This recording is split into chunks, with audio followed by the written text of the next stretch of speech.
तो रुक मत दो, मैं तुम्हारे साथ हूँ। So hello guys, welcome to Toruk Makto vlogs. Toruk Makto vlogs.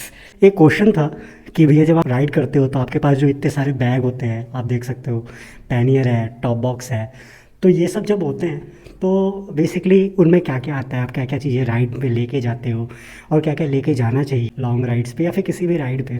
तो यार मैं अपनी बाइक के बारे में बताऊंगा क्योंकि मैं अपने टॉप बॉक्स, अपने पैनियर्स में क्या क्या रखता हूँ अपने लिए, ये मैं आपको बता पाऊंगा। तो उसके बेसिस पे आप अज्यूम कर सकते हो कि मोस्टली बाइकर्स ये सब चीज़ें लेके चलते होंगे, और अगर मैं कुछ मिस करता हूँ please suggest me on the comment section. तो सबसे पहले बात करते हैं मेरे पास जो पैनियर्स हैं, पैनियर 1, पैनियर 2, टॉप बॉक्स। तो पैनियर 1, पैनियर 2 और टॉप बॉक्स। तो जो हमारा मेरा राइट साइड का पैनियर है उसका साइज़ थोड़ा छोटा है, वो 29 लीटर्स का है। लेफ़्ट साइड का जो पैनियर है उसका जो कैपेसिटी है वो थोड़ा बड़ा है, वो 39 लीटर्स का है। और जो मेरा टॉप बॉक्स है वो अप्रॉक्सीमेटली 40 लीटर्स या 45 लीटर्स आप मान लो। तो overall in all total approximately 110 litre हो जाता है, 110 लीटर्स। तो जो कैपेसिटी होती है ना किसी भी चीज़ की, मेजरिंग कैपेसिटी, जिसमें साइज़ और उसमें कितनी चीज़ें आ सकती हैं उसको लीटर में नापते हैं। तो इतने लीटर कैपेसिटी है मेरी, 110 लीटर इन तीनों को मिला के। तो उन तीनों में अगर एक राइडर, नॉर्मल राइडर राइड करे तो बहुत सारी चीज़ें रख सकता है। 110 लीटर इज़ एनफ, आप पूरे साल राइड कर सकते हो उसमें सामान रख के। कपड़े और फिर नॉर्मल चीज़ें ही तो रखते हो। But when you are a vlogger जब आप व्लॉगिंग करते हो तो आपके कुछ चीज़ें ऐड हो जाती हैं, जैसे आपके साथ ट्राइपॉड ऐड हो जाएगा, आपके साथ गोप्रो ऐड हो जाएगा, ड्रोन वगैरह, ये सब चीज़ें जो है ना ये सब ऐड हो जाती हैं। मेरा जो टॉप बॉक्स है इसमें मैं ड्रोन रखता हूँ। थोड़ा सा कैपेसिटी जो है ना मेरा वो कम हो जाता है इन टर्म्स ऑफ व्लॉगिंग। जब मैं व्लॉगिंग करता हूँ तो इन सब चीज़ों में मेरे उतने सामान नहीं आ पाते जितना एक्चुअली मैं रख सकता हूँ। तो ओके, अब कैपेसिटी आपको जब पता है तो स्टार्ट करते हैं बेसिक से। जब भी आप किसी राइड पे निकलते हो तो जो सबसे इम्पॉर्टेंट चीज़ होती है, सबसे इम्पॉर्टेंट चीज़, आप अपना ख्याल रखो। ना बाइक का ना किसी चीज़ का, आपको अपना ख्याल रखना है। और अपने ख्याल रखने में 3 चीज़ें मैटर करती हैं। सबसे पहले आपका पेट, मतलब आप क्या खाओगे, क्योंकि भूख जो है ना वो इंसान को मजबूर बना देती है। तो भूख के लिए सबसे पहले व्यवस्था करो कि आपके पास कुछ एडिबल्स हमेशा होने चाहिए। देखो इंडिया में अगर आप राइड कर रहे हो तो ऐसा हो नहीं सकता है कि 50 किलोमीटर 100 किलोमीटर पर आपको कुछ खाने को ना मिले। इतने में मिल जाता है, इवन तो लद्दाख में भी आपको मिल जाएगा। तो बहुत ज़्यादा मैं खाने के लिए नहीं रखता अपने पास। मैं बेसिकली अपने पास चॉकलेट्स रख लेता हूँ, क्योंकि चॉकलेट ऐसी चीज़ है जो गर्मी सर्दी हर जगह पे कम जगह लेके अच्छी खासी कैलोरी आपको देती है। तो मेरे पास हमेशा आपको 100-150 के चॉकलेट मिलेंगे, और ज़्यादा बड़े पैकेट नहीं रखता हूँ, 10, 15, 20 वाले यही पैकेट होते हैं मेरे पास, क्योंकि फ्रेश रहता है ना छोटा पैकेट। छोटा खा लिया आपने, फ्रेश हो गया। तो जब भी मुझे भूख लगती है और मुझे पता है कि मुझे राइड करना है तो मैं एक चॉकलेट उठाता हूँ, खा लेता हूँ और राइड पर लग जाता हूँ। क्योंकि वाइल यू आर राइडिंग आप डाइट फॉलो नहीं करोगे, ये नहीं कि आप कैलोरी बचा रहे वगैरह। राइड पे आपको अच्छे से खाते पीते रहना है, खुद को सेफ रखना है। तो एडिबल्स में चॉकलेट रखता हूँ, फ्रूट्स रखता हूँ, लेकिन ऐसे फ्रूट्स नहीं रखता हूँ जो मैशी हों। लाइक मैं बनाना नहीं रखता हूँ कभी, मैं कभी अपने साथ वाटरमेलन नहीं रखूँगा, क्योंकि इनसे ना आपकी बाकी चीज़ें ख़राब होने के चांसेस होते हैं। आपको रखना है, आप एप्पल रख लो, आप गवावा रख लो, मैं एप्पल वगैरह रख लेता हूँ अपने साथ। ऑरेंज, मौसमी, ये सब चीज़ें नहीं मिलेंगी आपको। और खाने में क्या है कि देखो कभी कभी ज़्यादा भूख लग जाती है जो चॉकलेट से नहीं मिटेगी, शायद एप्पल से भी ना मिटे, तो उसके लिए वाई वाई आता है। नेपाल में जो मैगी होता है ना, वो वाई वाई कहते हैं उसको, वो नेपाली होता है। वो क्या होता है ना, डीप फ्राइड होता है। वो आपको किसी भी मॉल वगैरह में जाओगे ना आपको मिल जाएगा, मेड इन नेपाल होता है। तो मैं बेसिकली वो रखता हूँ अपने पास, क्योंकि उसके साथ ये है कि आप उसको मैश करो पैकेट में ही और उसको खा लो, क्योंकि वो डीप फ्राइड होता है तो कोई दिक्कत नहीं होती है, उससे पेट भी भर जाता है। तो ये मेरे पास रहते हैं एडिबल्स। तो सबसे इंपॉर्टेंट चीज़ थी जो मुझे लगता है कि आपके पास खाने की चीज़ें होनी चाहिए। उसके बाद है आपका हेल्थ। हेल्थ के लिए फ़र्स्ट एड किट तो रखो ही रखो। फर्स्ट एड किट में क्या क्या आना चाहिए, आपके पास बैंडेज होना चाहिए हमेशा, क्योंकि आप राइड कर रहे हो। डेफिनेटली भगवान न करे कभी किसी के साथ हो, आप इंजर्ड हो सकते हो, तो मेरे पास हमेशा ही बैंडेज रहता है। सोफ्रामैसिन हो गया या फिर बीटाडीन जैसे ट्यूब्स हो गए, आपके अगर घाव लगता है तो उस पर लगाने के लिए एंटीसेप्टिक। और आपके पास सिट्रिजिन होनी चाहिए, क्योंकि चूँकि आप राइड कर रहे हो, डस्ट पार्टिकल्स अंदर जाते हैं। मैं ये मास्क यूज़ करता हूँ, और किसी भी राइडर को मैं आपको सजेस्ट करूँगा कि आप मास्क यूज़ किया करो। कोई भी इन फॉर्म ऑफ एनी आप मास्क यूज़ करो, उससे थोड़ा सा कम धूल जाएगा, तो आपको छींक वाली और एलर्जी वाली प्रॉब्लम नहीं होगी। तो सिट्रिजिन रखता हूँ मैं, पेन किलर रखता हूँ, पेन किलर कोई भी हो सकता है। और हाँ प्लीज़, ये सारी चीज़ें जो मैं बता रहा हूँ वो डॉक्टर के प्रिस्क्रिप्शन से रखना प्लीज़। मतलब आप ऐसा नहीं मेरे बोलने पर रख लिया और आप आगे चल के एलर्जिक निकले उस चीज़ से। तो ये मेरे हिसाब से है, मुझे इन सब चीज़ों में से किसी से एलर्जी नहीं है, इसलिए मैं इसको यूज़ करता हूँ। आप अपने डॉक्टर से सलाह लेके करना, ओके। और इनो हो गया, क्योंकि आप लॉन्ग राइड पे हो, आप कुछ भी खाते हो मतलब मतलब हाँ, कुछ भी खाते हो आप आपका जो मन करता है वो खाते हो। तो लॉन्ग राइड्स पे आपको एसिडिटी हो सकती है, तो भगवान ना करे कभी किसी को लॉन्ग राइड में एसिडिटी हो, क्योंकि बहुत ही बुरा सिनेरियो हो जाता है फिर। तो आप इनो रखो अपने साथ। और भी जो बेसिक मेडिसिन है ना, जैसे आप हाई ऑल्टीट्यूड पे जाते हो तो डायमॉक्स होना चाहिए आपके पास। तो ऐसी बहुत इसेंशियल जो दवाइयाँ हैं वो आपके पास होनी चाहिए, बैंडेज होना चाहिए। तो ये हो गया आपका हेल्थ का। तो पेट बता दिया, हेल्थ बता दिया। उसके बाद जो है वेदर। तो वेदर से आपको खुद को प्रोटेक्ट करना है, क्योंकि riding is all about you with your self. जब आप राइड पे जाते हो तो आप अपने साथ होते हो, आपका ख्याल कोई और नहीं रखेगा, आप रखोगे। माना माना कि लोग मिल जाते हैं रास्ते में। मेरे साथ कभी ऐसा नहीं हुआ है कि मुझे कोई ना मिला हो, मैं किसी भी सिचुएशन में फंसा हूँ, मुझे कोई ना कोई मिल जाता है। लेकिन ऐसा सिचुएशन आ सकता है जब आपको कोई नहीं मिलेगा, तो उसके लिए प्रिपेयर्ड रहना है। ऑलवेज प्रिपेयर फॉर वर्स और विश फॉर द गुड। ठीक है, हमेशा खुद को बुरे से बुरे सिचुएशन के लिए प्रिपेयर रखो और विश करो कि वैसा सिचुएशन कभी आए ना। तो मैं आपको ये सजेस्ट करूँगा कि वेदर जो होता है एक ऐसी चीज़ है, अनप्रिडिक्टेबल चीज़ है, ऊपर वाले के हाथ में है। आपको नहीं पता कब कौन सी चीज़ बिगड़ जाए। अगर मैं गलत हूँ तो बताना कमेंट सेक्शन में। आपको नहीं पता, आप कितना भी वेदर फोरकास्ट देख लो, कुछ भी देख लो, जब वेदर को बिगड़ना होता है बिगड़ जाता है। कोई कुछ नहीं कर सकता। किसी भी वेदर चैनल पे आपको 100% श्योरिटी नहीं दिखेगी। इसलिए हमेशा आपको वेदर कंडीशंस के लिए प्रिपेयर रखो। हाँ, थोड़ा बहुत आप अजम्पशन और थोड़ा बहुत आप अनुमान लगा सकते हो। जैसे अगर आप -5 डिग्री सेल्सियस वाले प्लेस पे जा रहे हो तो अपने आप को -10 के लिए प्रिपेयर रखो। आप -10 के लिए जा रहे हो तो -15 -20 के लिए भी प्रिपेयर रखो। ओके, तो ये आप फोरकास्ट कर सकते हो। अगर आप रेगिस्तान में भी जा रहे हो, राजस्थान में भी जा रहे हो, तो भी अपने पास रेनकोट रखो, क्योंकि नहीं पता बारिश हो जाए।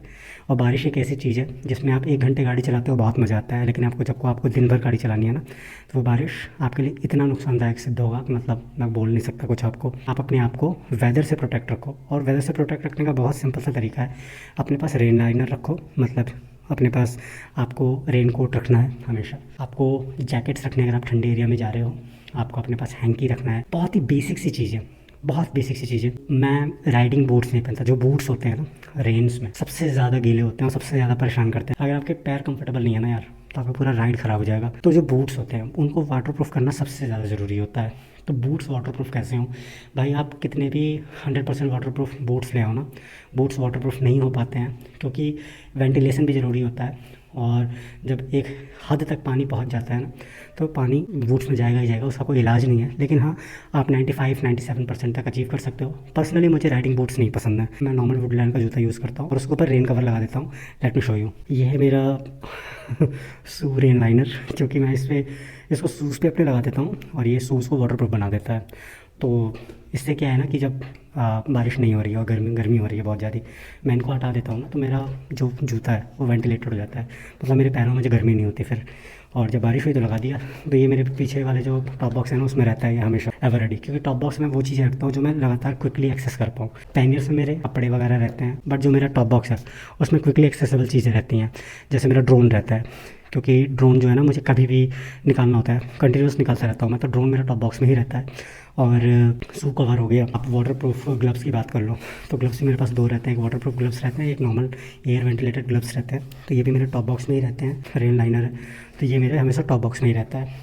तो ये हो गई आपसे रिलेटेड चीज़ें, आपको खुद को प्रोटेक्ट करना है। अब बात आती है कि इन सब चीज़ों के अलावा आपका साथी कौन है राइड में? तो मेरा साथी तो मेरा तोरुक है। तो मैं तोरुक के ख्याल के लिए कुछ चीज़ें रखता हूँ, क्योंकि देखो आप बीमार पड़ सकते हो, तो वो भी तो मशीन है यार, उसके साथ भी हो सकती है, तो उसको भी प्रोटेक्टेड रखना है। सबसे पहले किसी भी राइड पे जाने से पहले आप एक बार अपने गाड़ी का नॉर्मल चेकअप करवा लो किसी भी एजेंसी से। मेरे पास BMW R1250 है, तो मैं BMW के सर्विस सेंटर जाता हूँ। अगर मेरा सर्विस ड्यू नहीं है, सर्विस ड्यू का टाइम नहीं चल रहा है, तो मैं मैकेनिक को 200-300 रुपये दे के एक अपॉइंटमेंट बुक कराता हूँ और उनसे एक बार चेक करा लेता हूँ कि इज़ एवरीथिंग इज़ फाइन और नॉट। तो अगर सब कुछ सही है तो फिर मैं राइड पे जाता हूँ, वरना उस चीज़ को मैं सही कराता हूँ। Because I believe precaution is better than cure. इसके पहले की चीज़ें लद्दाख में ख़राब हूँ, आप दिल्ली में सही करा लो। क्यों? खासतौर से BMW जैसी बाइक, क्योंकि इनके मिस्त्री आपको सीधे दिल्ली में ही मिलेंगे और कहीं नहीं मिलेगा। तो बाइक के ख्याल के लिए जो सबसे ज़्यादा बेसिक चीज़ें, हर चीज़ तो आप नहीं कर सकते ऑन द गो, हर चीज़ नहीं कर सकते, कुछ चीज़ें हैं जो इंसान खुद कर सकता है। जैसे बाइक के ख्याल के लिए सबसे पहले जो चीज़ लगातार यूज़ हो रही है वो है टायर। इंजन से रिलेटेड चीज़ें, खासतौर से ऐसी बाइक्स में आप कुछ नहीं कर सकते हो। R1250 में मैं सही बताऊँ, मैं अपना बताऊँ, मैं कोई मैकेनिक नहीं हूँ, तो मैं नहीं कर सकता। अगर इसके इंजन में कोई प्रॉब्लम आएगी मुझे RS से कराना पड़ेगा। बट इसके टायर में अगर कोई प्रॉब्लम आती है, definitely I can and I have. तो आप देख सकते हो कि जब मैं राइड से आ रहा था जम्मू से, रात हो गई थी और मेरा टायर पंचर हो गया था, तो मेरे पास टायर इन्फ्लेटर था। तो आपके पास पंचर किट होना चाहिए, पूरा एक डेडिकेटेड पंचर किट रखो। अगर आपका ट्यूबलेस बाइक है तो, ट्यूब वाली बाइक है तो बनाने वाले तो उसको भी बना लेते हैं, तो मतलब आपको पंचर किट रखना है। आपके बाइक के हिसाब से, इधर इट्स ट्यूबलेस और विद ट्यूब। तो चूँकि मेरा बाइक ट्यूबलेस है तो ट्यूबलेस के हिसाब से मेरे पास पंचर किट रहता है और मैं बहुत ईजिली बना लेता हूँ। तो सबसे पहला puncture kit, second inflator means हवा भरने वाला, जो उसमें हवा भरता है। क्योंकि अब जब टायर पंचर होता है तो एयर प्रेशर कम हो जाता है बाइक का, तो उसको दोबारा नॉर्मलाइज़ करने के लिए आपके पास इन्फ्लेटर होना चाहिए। तो मेरे पास इन्फ्लेटर है, आपने देखा होगा कि मैंने यूज़ भी किया था। इन्फ्लेटर चार्ज होना चाहिए सबसे इंपॉर्टेंट, क्योंकि मैंने इन्फ्लेटर तो रख लिया था, उसको चार्ज नहीं किया था। तो उसकी वजह से मुझे क्या दिक्कत आई थी कि जो काम 2 मिनट में होना था उस काम को होने में 20 मिनट लगे थे, क्योंकि मैं इन्फ्लेटर 2 मिनट चार्ज कर रहा था, 1 मिनट हवा भर रहा था, 2 मिनट चार्ज कर रहा था, 1 मिनट हवा भर रहा था। तो ये चीज़ नहीं आनी चाहिए। उसके बाद से बाइक की कुछ और चीज़ें हैं जो होनी चाहिए, क्योंकि मेरी बाइक जो है वो शाफ्ट ड्रिवन है, इसमें चेन नहीं है। लेकिन जो चेन वाली बाइक्स हैं, अगर आपकी बाइक में चेन है तो चेन ल्यूब, चेन क्लीनर ये हमेशा अपने पास रखो। और सही बताऊँ यार, तो कोई किलोमीटर्स का टारगेट मत रखो अपने चेन के साथ कि 100 किलोमीटर पे ही करूँगा। अगर आप बहुत ही रफ रास्ते पे चला रहे हो ना गाड़ी, मैं सही बताऊँ 50 किलोमीटर में चेन ल्यूब करना पड़ जाएगा, क्योंकि आपका चेन जैसे ही सूख जाए, जैसे ही वो सूखने लगे उसको चेन ल्यूब करो। क्योंकि फिर क्या होता है ना, अगर चेन ल्यूब नहीं करोगे तो चेन जो है ना वो लोहे का ही तो बना है और फ्रिक्शन से वो आपस में ही घिसेंगे और घिसते घिसते फिर टूट जाएंगे, इसलिए ल्यूब लगता है उसमें। तो चेन ल्यूब करो। और इन सब चीज़ों का ना बहुत ही बेसिक चीज़ें हैं, इनका ख्याल रखो। गाड़ी की जितनी वार्निंग्स हैं, क्योंकि आजकल मॉडर्न गाड़ियाँ आ रही हैं, मेरी R1250 हुई या फिर कोई भी थोड़ी सी भी एडवांस गाड़ी है, इस समय आप कोई भी नॉर्मल गाड़ी पे उठाओगे ना 1 लाख के ऊपर की गाड़ी, इनफैक्ट हीरो होंडा ऐसी गाड़ी है नॉर्मल, उनमें भी वार्निंग सिस्टम आ गया है। इंजन में कोई इशू है तो मैन्युफैक्चरिंग की वार्निंग देता है। तो मैन्युफैक्चरिंग जैसी वार्निंग को ना आप इग्नोर मत करो, मैन्युफैक्चरिंग है तो उसको रेक्टिफाई कराओ। तो ये सब चीज़ें इग्नोर नहीं करनी है। तो ये हो गया। तो अब मैं अपने साथ पर्सनली क्या क्या ले जाता हूँ अपने R1250 के लिए। मेरे पास रहता है टायर इन्फ्लेटर, पंचर किट, कुछ टूल्स, जैसे कहीं पे कोई नट ढीला हो गया, क्योंकि मेरी गाड़ी में बहुत सारी क्रैश गार्ड्स लगे हुए हैं, पैनियर्स लगा हुआ है, तो इनके लिए जो इनके साइज़ के नट बोल्ट्स हैं मेरे पास पूरा किट रहता है। तो इन केस कुछ ढीला होता है, और कुछ एक्स्ट्रा नट्स भी रखता हूँ मैं, तो कुछ ढीला वगैरह होता है तो आप उसको टाइट कर लो। मेरे पास 2 बंजी रोप हमेशा ही रहते हैं, 2 बंजी रोप, एक नहीं 2, क्योंकि बंजी रोप ऐसी चीज़ है कि अगर आपका इन केस अगर आपकी कोई चीज़ टूट जाती है ना, तो बंजी रोप की तरह आप उसको जोड़ सकते हो। तो इसीलिए बंजी रोप आप हमेशा अपने पास रखो। अच्छा बंजी रोप, लोकल नहीं, बढ़िया वाला बंजी रोप खरीदना। मैं देखो मेरे पास ना, चूँकि मोटो ब्लॉगिंग करनी है मुझे, कभी किसी भी जगह पे रुका तो वहाँ गोप्रो चार्ज करना है, वहाँ पे हाँ ड्रोन चार्ज करना है, मोबाइल चार्ज करना है, साथ में पावर बैंक चार्ज करना है, तो बहुत सारी चीज़ें चार्ज करनी होती हैं। इसलिए आप इस तरीके का कुछ आप पावर सॉकेट अपने पास रखो, जिसमें मेरे पास इसमें USB चार्जिंग वाला भी है और नॉर्मल चार्जिंग वाला भी है। तो इससे मैं ऑन द गो किसी भी रेस्टोरेंट पर रुका या फिर जब होटल में पहुँचे तो मैं अपनी चीज़ों को ना क्विकली चार्ज कर पाता हूँ, क्योंकि बहुत सारी चीज़ें एक साथ चार्ज करनी होती हैं। एक और बात, आप अपने साथ हमेशा पानी एक्स्ट्रा रखो। तो पानी जो होता है, अगर आपको लगता है दिन में 3 लीटर पानी पीते हो तो आप अपने साथ कम से कम 5 लीटर पानी रखो, क्योंकि राइडिंग में प्यास बहुत ज़्यादा लगती है, तो पानी पीना है। लोग इग्नोर करते हैं, लेकिन अगर सही बताऊँ, अगर आपको वाटर एक्सेसिबल हो ना, चूँकि हेलमेट के अंदर आदमी जाना नहीं चाहता इसलिए पानी कम पीता है, लेकिन अगर आप वाटर बैग रखोगे ना, आप नोटिस करोगे कि आप दिन भर में 4 लीटर पानी पियोगे राइडिंग में। तो इसलिए पानी आपको हमेशा रखना है, बस अपने लिए नहीं, क्योंकि आप राइड कर रहे हो। अगर आप किसी से हेल्प सीख करते हो तो आपको हेल्पर भी बनना पड़ेगा, तो इन केस अगर किसी को और को पानी की ज़रूरत है तो आपके पास होना चाहिए। तो 2 से 3 लीटर पानी एक्स्ट्रा रखो, अगर आप रख सकते हो। चूँकि मेरी बाइक बड़ी है, मेरे पास स्पेस होता है, तो मेरे पास आपको 1-2 लीटर पानी हमेशा एक्स्ट्रा मिलेगा। तो अगर आप प्यासे हो और मुझसे कभी मिलते हो तो पानी ले लेना, मेरे पास रहता है। तो भगवान न करे कभी ऐसा हो कि आपको प्यास लगे और आपको मेरी ज़रूरत पड़े। ये जो बेसिक चीज़ें मैंने आपको बताई, ये आपके पास होना चाहिए। हाँ, एक सबसे ज़्यादा इंपॉर्टेंट चीज़ बताऊँ, चप्पल चप्पल रखना अपने पास हमेशा, क्योंकि जब आप होटल जाते हो तो और आपको बाहर निकलना है, तो आप नहीं एक्सपेक्ट कर सकते हो कि होटल वाला चप्पल रखा हो या ना रखा हो एक्स्ट्रा। तो चप्पल रखना हमेशा अपने पास और रख लेना, क्योंकि स्लीपर्स होते हैं वो ऐसी चीज़ होती है ना जो बहुत ज़्यादा कंफर्ट प्रोवाइड करती है। जब आप लॉन्ग राइड पे या फिर कहीं बाहर होते हो, कहीं भी जाओ, अपने नाना के घर जाओ, दादी के घर जाओ, कहीं जाओ, चप्पल रखे रहना। टॉवल रखना हमेशा अपने पास, क्योंकि टॉवल आप होटल का टॉवल अगर फ्रेश है तो यूज़ करो, थोड़ा सा भी आपको डाउट हो रहा है तो मत यूज़ करो। अब आगे जो है मेरा जो प्लानिंग है मेरे लॉन्ग राइड में, मुझे जो चीज़ें अपने पास रखनी है, मुझे कैंपिंग के लिए एक छोटा टेंट रखना है अपने पास जब मैं सोलो राइड करूँगा। तो मेरे पास चूँकि जगह होता है तो मैं कैंपिंग के लिए एक टेंट रखूँगा अपने पास, वो मुझे रखना है। और आगे आपको आने वाले राइड्स में हम साथ में मैगी बना के बीच में खाएंगे रास्ते में, ऑफ कोर्स, क्योंकि जब पहाड़ों में आप खुद से अपने हाथ से मैगी बना के खाते हो ना, मज़ा आ जाएगा भाई। तो साथ में बैठ के मैगी खाएंगे, पहाड़ों में मैगी बनाएंगे, तो उसके लिए छोटा सा चूल्हा, गैस सिलेंडर छोटा सा आता है, माचिस प्याज, लहसुन वगैरह रखेंगे अपने पास, और वाई या मैगी रखेंगे और बना के खाएंगे, रास्ते में मज़ा आएगा। तो अगली वाली जो राइड आने वाली है उसमें ये चीज़ शायद हो जाए। इस वाली राइड में ज़्यादा नहीं, 1-1.5 हफ्ता बचा हुआ है और मुझे ऑलरेडी बहुत सारे काम करने हैं। हाँ, एक और चीज़, जब मैं लॉन्ग राइड करता हूँ ना तो मुझे अक्सर ही नींद आती है। तो मैं ये वाला जो पिलो होता है ना, ये अपने पास रखता हूँ ताकि मैं ज़मीन पे बैठता हूँ बाइक के सहारे और इसको लगाता हूँ और सो जाता हूँ। तो 15-20 मिनट में एक पावर नैप लेता हूँ, then I am ready for approximately 3 और 4 आवर्स राइड के लिए। तो हमेशा अपने पास ऐसा वाला तकिया रखो अगर आपको नींद आती है या फिर अपना बहुत लंबा राइड करने वाले हो। जैसे मेरी राइड जो होती है वो 18 घंटे 20 घंटे लगातार गाड़ी चलाता हूँ, तो उसमें नींद आना लाजमी है। तो ये तकिया मैं रखता हूँ अपने पास। और एक और चीज़, अगर आपके पास एम्पल जगह है, छोटी गाड़ी है तो नहीं, ये सजेस्टेबल नहीं होगा। बड़ी गाड़ी है तो आप अपने पास एक पतला छोटा ब्लैंकेट भी रख सकते हो, जो अच्छा वार्म करे। जब आप थोड़ा सा स्लीप मोड में जाते हो ना तो आपकी बॉडी ना उतनी गर्म नहीं होती है, तो आपको ब्लैंकेट वगैरह चाहिए होता है, तो थोड़ा अपने कंफर्ट के लिए ब्लैंकेट वगैरह रखना। तो इससे क्या होगा कि आप वार्म रहोगे। तो ये सब चीज़ें मेरे पास यूजुअली होती हैं। और जो मेरे पास रहता है मेरे साथ राइडिंग के टाइम पे, मेरे पास मेरा मैकबुक होता है, मेरे पास मेरा ऑफिस का भी लैपटॉप होता है। तो 2 लैपटॉप तो ऐसे ही मेरे पास होते हैं।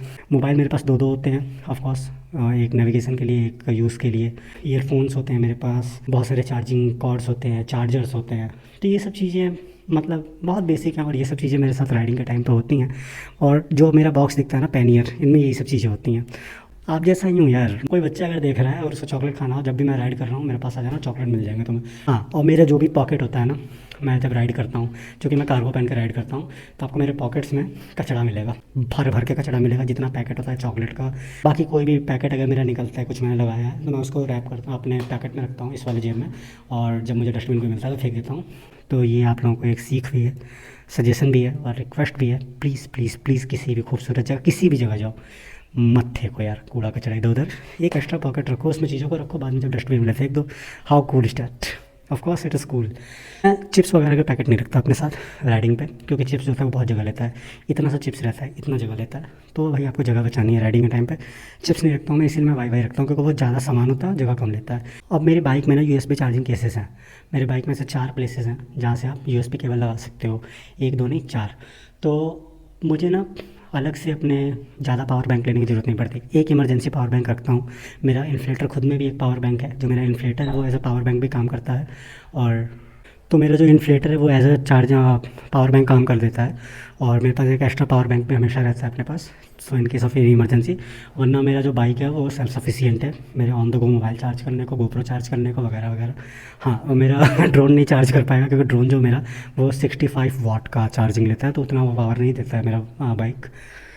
हाँ जी, तो ये जो चीज़ें मैंने आपको बता दी ना, इससे ज़्यादा आपको राइडिंग में कुछ नहीं चाहिए होता है। अब जो 2-3 चीज़ें और हैं जो मैं आपको बताऊंगा, और इससे ज़्यादा इंपॉर्टेंट कुछ नहीं होता है। पैसा, आपके पास आपके मोबाइल में पैसा होना चाहिए, आपके हाथ में कैश भी होना चाहिए। एटलीस्ट 10,000 रुपये कैश तो आपके पास होना ही होना चाहिए, क्योंकि यार कैश की ज़रूरत पड़ती है। जब कैश बोलता है ना तो फिर कुछ नहीं बोलता है। दूसरा, आपके पास हमेशा अपने माँ बाप के, आपके जो माँ बाप हैं उनकी दुआएं होनी चाहिए। तो हमेशा किसी भी राइड पे जाओ अपने पेरेंट्स को बता के जाओ, वो कभी आपका बुरा नहीं चाहेंगे। तो पेरेंट्स को बता के जाओ, उनकी दुआएं आपके साथ रहेंगी, आप सेफ़ रहोगे।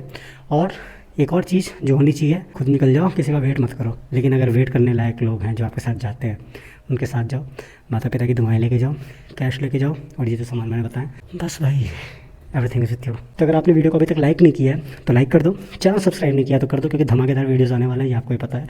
और अगर आपने कश्मीर सीरीज़ अभी तक नहीं देखी तो कश्मीर सीरीज़ देख के जाना भैया, बिना कश्मीर सीरीज़ देखेंगे ना तो बढ़िया मज़ा नहीं आने वाला आपको। बढ़िया चीज़ें छोड़ दोगे, इतनी अच्छी बर्फ़ गिरी थी भाई। तो इंस्टाग्राम पे फॉलो कर लेना यार। इंस्टाग्राम पे ना, चूँकि मैं बहुत सारी इंपॉर्टेंट चीज़ें इंस्टाग्राम पे करता हूँ, जैसे मैं पोलिंग कराऊंगा इंस्टाग्राम पे, जो टॉप 3 प्लेसेस मैं चूज़ करूँगा, उनमें से जो रैंकिंग जिसकी 1 आएगी वहीं पे मैं घूमने जा रहा हूँ। और ये काम इंस्टाग्राम पे ही होगा। यूट्यूब में सबसे ज़्यादा जिन जगहों को वोट मिलेगा और उनमें से टॉप 3 प्लेसेस उठाऊँगा, और इंस्टाग्राम से मैं आप लोगों का पोल कराऊँगा। तो जिसको सबसे ज़्यादा वोट मिलेगा मैं उस जगह पर जा रहा हूँ। तो इंस्टाग्राम पर फॉलो कर लो लाइव अपडेट्स के लिए, और बातें भी होती रहती है इंस्टाग्राम पर बहुत सारी। तो बस यही था। चलो अगला मिलते हैं कल, मे भी कल ही मिल जाए। ओके, सो बाय गाइस।